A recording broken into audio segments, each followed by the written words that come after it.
దక్షిణ భారతదేశంలో ఒక చిన్న గ్రామం.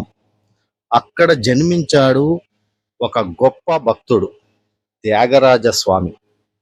అతను చిన్నప్పటి నుంచే సంగీతంపై ఎంతో ప్రేమతో ఉండేవాడు. కానీ అతని జీవితంలో సంగీతం కేవలం కళ కాదు, అది భగవంతుడితో మాట్లాడే మార్గం. అతని హృదయం ఎప్పుడూ శ్రీరాముని పేరుతోనే నిండిపోయేది. కానీ ఒక్కసారి అతని జీవితం ఒక కొత్త మలుపు తిరిగింది. ఒక రాత్రి త్యాగరాజు గాఢ నిద్రలో ఉండగా ఒక అద్భుతమైన కళ కనిపించింది. ఆ కళలో స్వయంగా శ్రీ వెంకటేశ్వర స్వామి దర్శనమిచ్చాడు. త్యాగరాజు, నువ్వు రాముడిని ఎంతో ప్రేమతో పాడుతున్నావు, కానీ ఒక్కసారి నా ఆలయానికి వచ్చి నన్ను కూడా దర్శించు. ఆ కళ చూసి త్యాగరాజు లేచాడు. అతని కలలో ఆనందం, గుండెల్లో భక్తి ఉప్పొంగింది. తిరుమల యాత్ర ప్రారంభించాడు. త్యాగరాజు తన శిష్యులతో కలిసి తిరుమల యాత్ర ప్రారంభించాడు.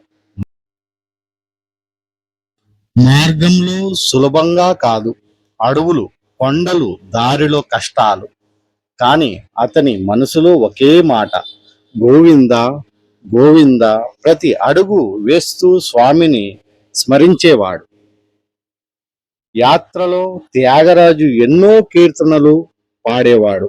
అతని స్వరం వినగానే పక్షులు కూడా ఆగి వినేవి, గాలి కూడా నిశ్శబ్దంగా మారేది. అతను పాడిన పాటలు కేవలం స్వరాలు కాదు, అవి భక్తి ప్రవాహం. చివరకు వారు తిరుమల చేరుకున్నారు. ఆ ఆలయం, ఆ గోపురం, ఆ దివ్య వాతావరణం చూసి త్యాగరాజు కన్నీళ్లు పెట్టుకున్నాడు. అతను అన్నాడు, ఇంతకాలము నీ గురించి విన్నాను స్వామి, ఈ రోజు నీ సాక్షాత్కారం నాకు దక్కింది.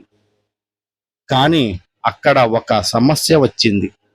ఆ రోజుల్లో రాజు అనుమతి లేకుండా లోపలికి వెళ్ళడం కష్టం. త్యాగరాజు ఆలయంలోకి వెంటనే అనుమతించలేదు.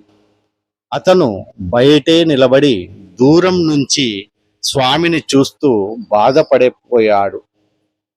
ఆ బాధలో అతను ఒక కీర్తన పాడడం ప్రారంభించాడు. తెర తిరిగి నన్ను బ్రోవరాదా.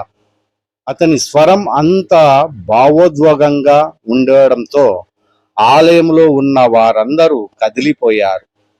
ఆ క్షణంలో ఆలయంలో ఉన్న తెర, ముందు ఉండే తెర ఆటోమేటిక్ గా పక్కకు జరిగిపోయింది. అందరూ ఆశ్చర్యపోయారు. త్యాగరాజు కళ్ళు ముందు స్వామి స్పష్టంగా దర్శనమిచ్చాడు. త్యాగరాజు మొకాలపై కూర్చొని కన్నీళ్లు పెట్టుకున్నాడు. అతను అన్నాడు, స్వామి, నేను ఏమి కోరను, నిన్ను పాడే అవకాశము ఇచ్చినందుకు చాలు. ఆ సంఘటనతో అందరికీ ఒక విషయం అర్థమైంది.